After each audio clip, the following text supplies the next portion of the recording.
उत्तर प्रदेश की राजनीति में विधानसभा चुनाव जैसे जैसे करीब आ रहे हैं, वैसे वैसे जातीय समीकरणों की बिसात भी तेजी से बिछने लगी है। पिछड़ा, दलित और अल्पसंख्यक वोटों की चर्चा के बीच अब एक ऐसा वर्ग राजनीतिक दलों की रणनीति के केंद्र में आ गया है जिसे सत्ता की चाबी माना जाता है।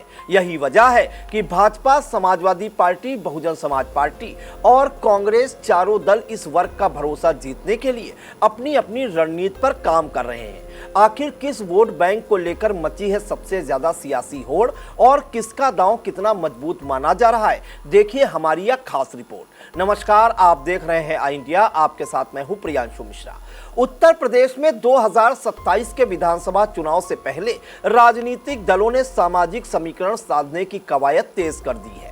पिछड़े, दलित और अल्पसंख्यक मतदाताओं को अपने साथ जोड़ने की कोशिशों के बीच अब ब्राह्मण समाज को लेकर भी सियासी सक्रियता बढ़ गई है। राजनीतिक विश्लेषकों का मानना है कि प्रदेश में सत्ता तक पहुंचने की राह केवल एक सामाजिक वर्ग के सहारे आसान नहीं होती। ऐसे में ब्राह्मण मतदाताओं की भूमिका एक बार फिर राजनीतिक दलों की रणनीति का अहम हिस्सा बन गई है। प्रदेश की राजनीति में ब्राह्मण मतदाताओं की संख्या 10% से अधिक मानी जाती है। हालांकि केवल संख्या ही नहीं बल्कि उनका प्रभाव भी बेहद महत्वपूर्ण माना जाता है। माना जा रहा है कि प्रदेश की 100 से अधिक विधानसभा सीटों पर ब्राह्मण मतदाता सीधे चुनावी परिणामों को प्रभावित करते हैं, जबकि अप्रत्यक्ष रूप से उनका असर पूरे उत्तर प्रदेश की राजनीति पर देखा जाता है। यही कारण है कि कोई भी प्रमुख राजनीतिक दल इस वर्ग की अनहोनी करने का जोखिम नहीं उठाना चाहता। भारतीय जनता पार्टी के सामने सबसे बड़ी चुनौती अपने परंपरागत सामाजिक आधार को मजबूत बनाए रखने की है। राम मंदिर आंदोलन के बाद से ब्राह्मण समाज का बड़ा वर्ग भाजपा के साथ जुड़ा रहा है। हालांकि पिछले कुछ समय से ब्राह्मणों की नाराजगी को लेकर राजनीतिक चर्चाएं होती रही हैं। मंदिरों में चढ़ावा चोरी जैसे कुछ मुद्दों ने भी विपक्ष को भाजपा पर हमला करने का मौका दिया है। इसके बावजूद भाजपा नेतृत्व लगातार यह दावा करता रहा है कि ब्राह्मण समाज का विश्वास पार्टी पर कायम है। इसी रणनीति के तहत पार्टी ब्राह्मण बुद्धिजीवियों, अधिवक्ताओं, शिक्षकों और धार्मिक संस्थाओं से संवाद बढ़ाने की दिशा में भी काम कर रही है। वहीं समाजवादी पार्टी भी इस वर्ग को अपने साथ जोड़ने की कोशिश में जुटी हुई है। वर्ष 2024 के लोकसभा चुनाव में पार्टी ने पिछड़ा, दलित और अल्पसंख्यक यानी पीडीए के फार्मूले के सहारे बेहतर प्रदर्शन किया था। अब विधानसभा चुनाव को देखते हुए सपा प्रमुख अखिलेश यादव ने इस रणनीति को नया राजनीतिक संदेश देने की कोशिश की है। जनेश्वर मिश्र की जयंती पर उन्होंने पीडीए की नई व्याख्या करते हुए पी का अर्थ पंडित भी बताया। माना जा रहा है कि समाजवादी पार्टी अब पीडीए के साथ ब्राह्मण समाज को जोड़कर नया सामाजिक समीकरण तैयार करना चाहती है। पार्टी का मानना है यदि ब्राह्मण मतदाताओं का एक हिस्सा भी उसके साथ आता है तो कई सीटों पर चुनावी तस्वीर बदल सकती है। बहुजन समाज पार्टी भी अपने पुराने सफल प्रयोग को दोहराने की तैयारी में दिखाई दे रही है।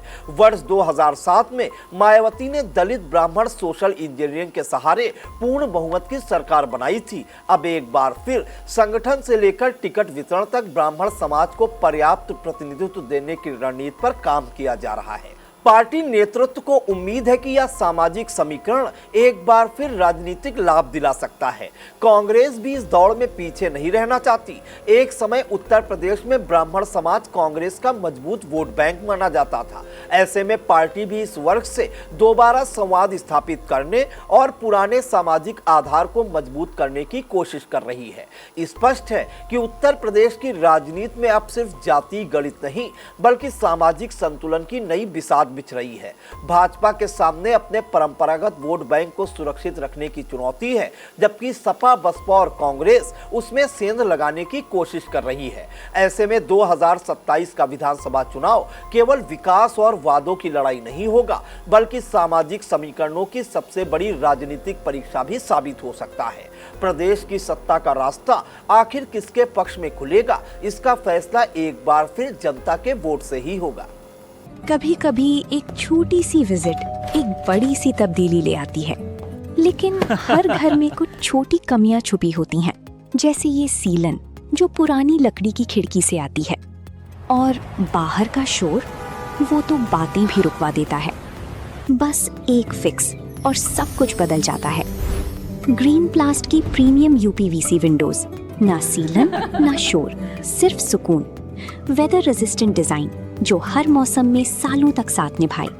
एक्सीलेंट थर्मल इंसुलेशन ताकि घर रहे ज्यादा कंफर्टेबल और energy efficient. Low maintenance finish, ना बार बार पेंट की जरूरत ना एक्स्ट्रा झंझट। Green Plast UPVC windows, leading and trusted manufacturers of UPVC and doors.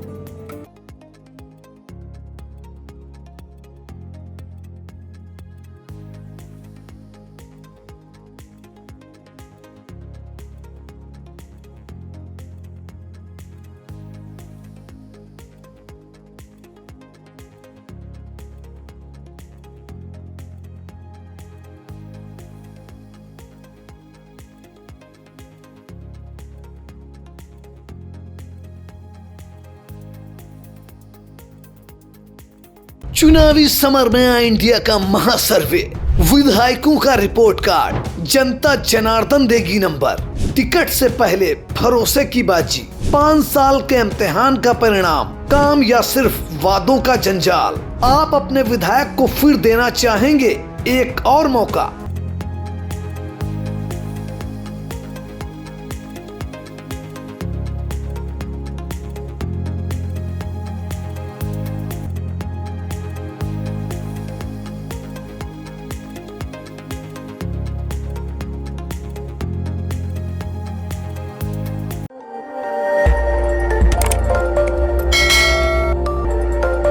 खबर आपकी, नजर हमारी।